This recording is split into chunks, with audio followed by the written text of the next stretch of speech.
So this episode wasn't really planned. I've got my first 20 or so videos planned out. I know kind of where I'm going, what I'm going to talk about. But I also want this to be real time and reactive as I interact with the idea of the Daimon. And so I want to tell you about something that happened this morning. It's been raining for about 24 hours in Lexington, Kentucky, where I live. You might be able to tell it's raining now. And so this morning, I was driving to this large shopping complex. I don't know what else to call it. It's where there's a bunch of stores. It's where the Whole Foods is. So I was driving. I had to get something at Whole Foods. And so I just dropped my son, Jack Henry, off at summer camp. And then I was driving to Whole Foods. And you know what? To show you, so you know exactly what I'm saying, we're going to go to the marker board. Here we are at the marker board. I have I've drawn the scene that I'm going to describe to you. I got a ruler and I did the lanes. I didn't spend as much time on the car, but I think you can tell that's a car. I'm wondering if I would have been a really good teacher because I love talking at a whiteboard like this. But anyway, here's me in the street. I'm in my lane and I'm going this way, and the shopping center with the Whole Foods that I'm going to is over here. So obviously I'm going to be turning this way, but I'm at a light. I'm waiting on the stoplight. And something anybody who knows me will tell you, my wife will especially tell you, is I'm not a detail oriented person. I just don't tend to notice specifics and fine details, and sometimes my surrounding. And the way this usually gets expressed is in typos. If you follow me on social, I'm terrible at typos. And my wife takes this to mean that I'm a bad speller. I'm actually a pretty good speller, I think. But typos can make you look like you're a bad speller. But anyway, I'm not a detail-oriented person, and like I mentioned, it had been raining for like 24 hours, so there's a lot of water on the road. And I'm sitting at this light. The light is well, I'm not sitting in it. I'm driving towards it, and it's yellow, and so it's about to turn red. And so I realize I can make it through, but I am the last car that's going to make it through this cycle of the light. And so I'm just going along, getting ready to turn, and then I start to hear wheels moving through water very close to me, almost like a car is about to pass me. And usually, not being a detail-oriented person, that kind of thing, it's not unusual that would just kind of go right over my head and pass me by. But for whatever reason, I noticed it, and I'm like, that's weird because I'm all the way over here. How would I be hearing wheels going through water? And it was on my left side, so it was over here. And so instead of turning, I apply my brakes. And when I do, a car comes up from behind me, goes into the opposite lane, and turns. Like they were really in a hurry, and they didn't want to miss the light, and they didn't want to wait on me to get through. So they just went through. And so if I had turned like I was planning to, I would have been T-boned. I would have been blindsided by this vehicle. But luckily, I heard it against my normal operating parameters. I heard them driving through the water, and I stopped. And when I did, they went on in. And I saw them go this way, and they went towards the Whole Foods. So I think, it was a grocery-related emergency. Somebody was dying, and they needed to get something from Whole Foods, or else they would die. And so that's the grace I'm extending to this idiot, this homicidal maniac, was that he was trying to save someone that he cared about, and the only thing that would save them is something from the hot bar at Whole Foods, or some kind of artisanal Parmesan chips. Like that's what they needed, or they were going to die. So, but what I was struck by, and what my wife was struck by when we talked about later, is me hearing this is just not normal for me. She was shocked when I told her. She was like, I can't believe you didn't get hit.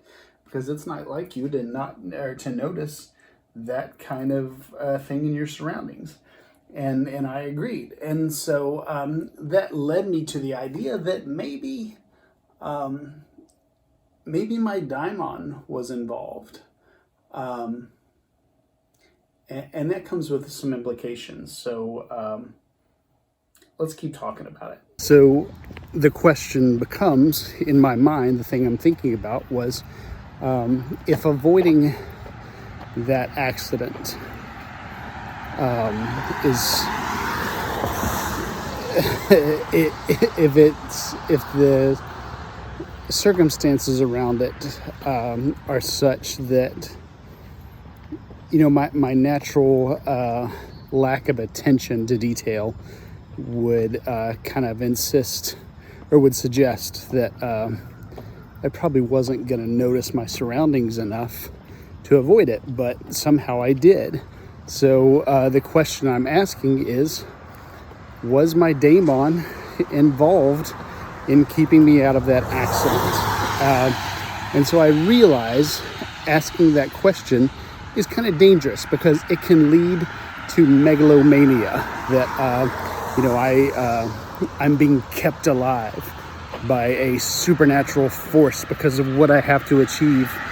And I don't think that thought and that idea is necessarily a bad one or an incorrect one or something we shouldn't ever think. It's entirely possible, and it's helpful sometimes to think that way, to give your life a sense of destiny and purpose, as long as, like I said, it doesn't get into megalomania. Megalomania would look like other people's lives, other people's safety aren't as important to you as yours, or it's okay to risk your own life or to enter dangerous situations because you believe you'll be taken care of.